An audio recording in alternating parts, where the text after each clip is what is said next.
Hello everybody. Hello! My name is Darren. Hi, and I'm Graham. And I've been to cinema to see a film that you did not see. I'm curious. The Great Wall. Oh, the Great Wall. Yeah. We've done this video? No, we haven't. With Matt Damon? Yeah. Okay. Tell me about it then. I'm sure we've done this, but go on. Will you tell me what you think I'm going to say if we've done this before, which we haven't? We were talking about how Hollywood whitewashes these things, and I was saying it's like The Last Samurai, and... Yeah, we've mentioned it, but we've not specifically talked about this. I think I may have defended the film previously as it's not about Did I use it as an example? Yeah, you said it's one of those films where the white person comes like from nowhere and saves the day. Yeah, I haven't seen that one either, dickhead. What? We haven't seen that one either. No, I know. So let's not talk about that one, and then in a few videos' time be like, oh, we talked about this one. Okay. So... I'm getting confused. Okay, fair enough. Because I don't think I remember anything about the plot, but I would if you'd have told me. Maybe there's a reason for that. Maybe we have done this video. No. And you have explained the plot. No, because last time you said that The Great Wall is one of those movies about when white people come from out of the blue and save, foreign people from their own problems. Yeah, exactly. And I said... No, Graham, we haven't seen the film. Matt Damon has already argued against that.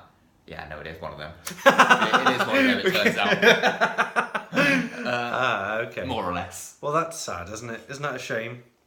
Not really. Because there's a lot of people trying to be kind of, apologetic and stuff like that for the misdeeds of white people. Who is racist? It's just a lot of people. No, people who aren't racist, but they're trying to kind of be apologetic for... whitewashing Hollywood and stuff like that, well, I don't think anyone's trying to apologise for it. They might be trying to make excuses for it. In Doctor Strange, Oh, yeah, but, oh, well, that's a different conversation, isn't it? So anyway, so it's not? No, it is because they were talking about, we'd then be talking about a specific example there, as opposed to just in about general. Okay, fine, yeah. Alright. Anyway, The Great Wall with Matt Damon as the headlining star. Yeah, doing God knows what accent. Oh, really? Yeah, I thought it was Irish, and I wasn't sure why it was Irish. And then I realised, oh no, it's Irish like Russell Crowe did Irish in Robin Hood when he was playing someone from like Sheffield or something. Yeah. So I think it's meant to just be broad northern England, and it's come out a bit Irish. Nottingham, innit? Sherwood Forest in Nottingham. Yes, it's meant to be, yeah. But I think that Russell Crowe thought that Nottingham was by Sheffield. Oh. Yeah, and that Sheffield sounds like Ireland. Right.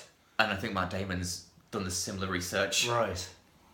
Anyway, so Matt Damon and a few people of unknown origin, wherever that accent's from, are in China, and they get attacked by some monsters, and they kill one, and they keep running away from the monsters, and they come against a great wall, and then all the Chinese people there are like, you shouldn't be here, and then Matt Damon's like, I've got a monster hand that I chopped off, and then the Chinese people are like, oh, you can come and help us then, you seem to be good at killing those things. Alright. So then they go behind the wall, and it turns out this giant great wall, as it's known, this giant wall. The giant wall. The giant wall.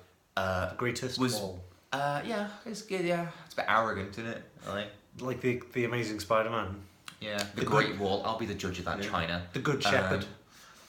Yeah.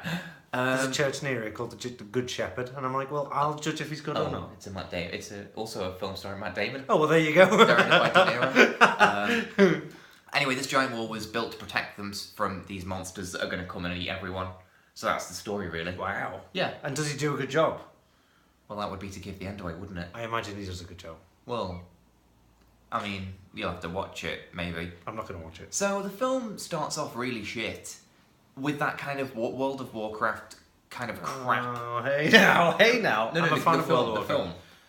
I am a fan of World of Warcraft. Do you know how we were slagging off like the dialogue in it, and it's being like really kind of wooden and like something from Xena, the TV show? Yeah, it doesn't. It's like that, where it's like, what for, my friend? And you think, oh, what the hell? Well, it sets the mood, doesn't it? And the mood is this is like a crap and Channel 5 cheap fantasy show. Then Hercules, the TV show, was just the same as Xena. Well, it was exactly the same. I think it was the same world. Yeah, that's what I said. Yeah. Just an example. Thank you, a redundant one. Then the fighting kicks off, and it's really good. This is great. This is where Matt Damon really... No, not Matt Damon. It's directed by Zhang Yimou, who did... I mean, you probably know him. Could you just brush me up? I could, but if you'll have to tell me some films first. No, go on, brother. I'm not that clear. I did like Hero and House of Flying Daggers and things like that, so that, visually it's all visual in it, it's all artsy. And so for the first wave of attacks from these monsters, it's like a cross between Helms Deep and the Rainbow Road sections from Mario. Like, it doesn't really make any sense, but it doesn't matter. It's really good fun. Yeah, you're just there for a ride. Yeah, then it gets back to the talky bits, and it's like, oh god, shut up and get back to the fighting. Then there's a bit more fighting, which isn't quite as good as the first lot. Then there's a bit more talking, then it just goes to shit, and it's just rubbish. So overall, this film is rubbish. Oh. But it's got moments of fun in it. Well, that's like Hero, isn't it? Where it's like... Hero's a brilliant movie. It's a bit like Hero, where there's like lots of talking and they repeat the same story, but basically slightly different. No stuff like talking that. in Hero. What? No, the talking is, I killed some people, how? Show that. And then I killed this person, how? And then once that's done, no you didn't, you did it like this, how? It's not a giant debate about it.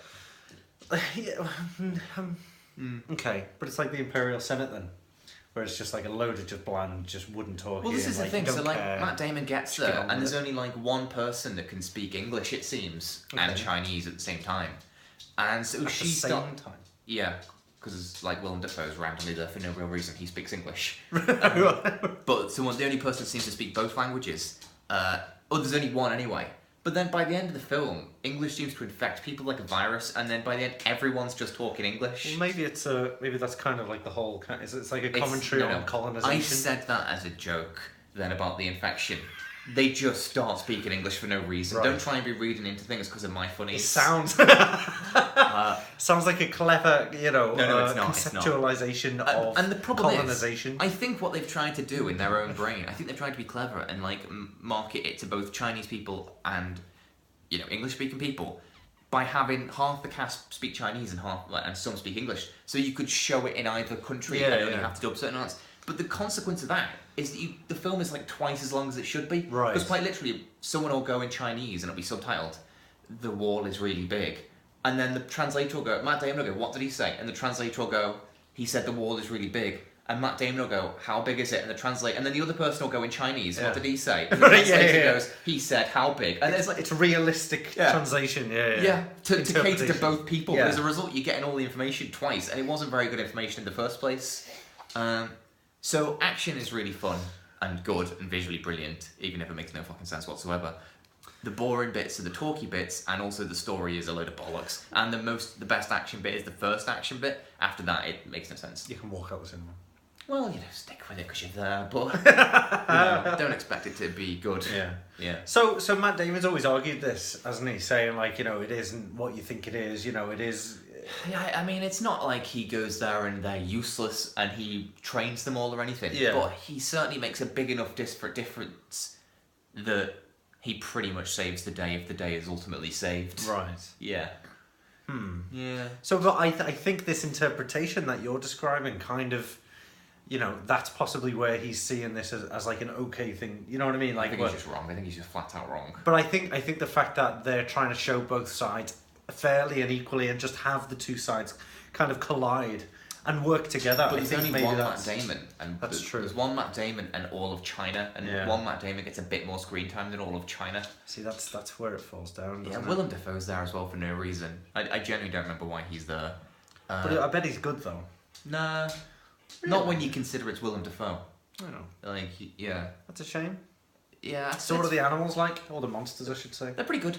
They're like a cross. They're imagine like a cross between the Is it Samuel or whatever it's called from, or Samuel? Oh from, yeah. Hellboy. Okay. Yeah. That thing with the tongue crossed with the giant boars from oh god, what's that Miyazaki movie?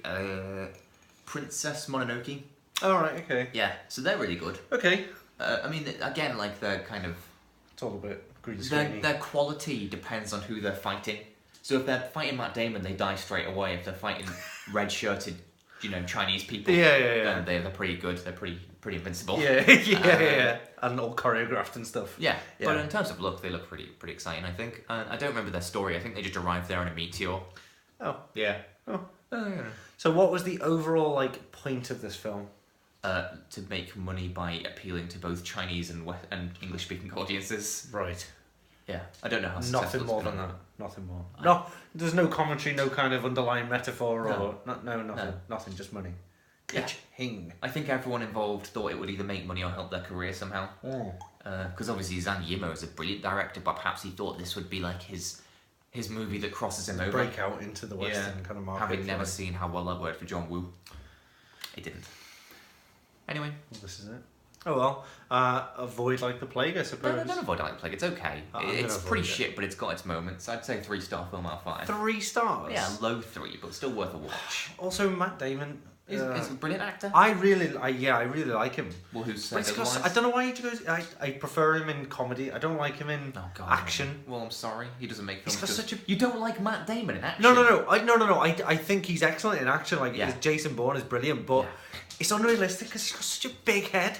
Why has he got such a No, massive you're head? confusing Matt Damon with the puppet of Matt Damon from the Team America movie. It's both, and they're It's both not. apt You're and wrong. accurate. He's got such a big head. He's The only such a thing big I'll say about target. Matt Damon, 'cause Negative. is Go on. that he did the film The Brothers Massive Grimm, head. and Terry Gilliam wanted to put a thing on his nose to make his nose look bigger because he said Matt Damon's got a really shit nose, and the Weinsteins said if you put that on Matt Damon's nose, we're shutting the film down. And ever since Gilliam's pointed that out, I do think Matt Damon has the shittest nose I've ever What seen do you in mean my life. shit nose? Well, he does have quite a big head, you're right, and he has the smallest nose I've ever seen in my life. It just doesn't Just seem an right. inappropriate nose. Yeah, it's the like size of his it's head. like his nose hasn't grown since he was birthed. Yeah, a baby nose. Yeah. Anyway, I'll have to check it out. bye everyone. Thanks for that. That's okay. Bye.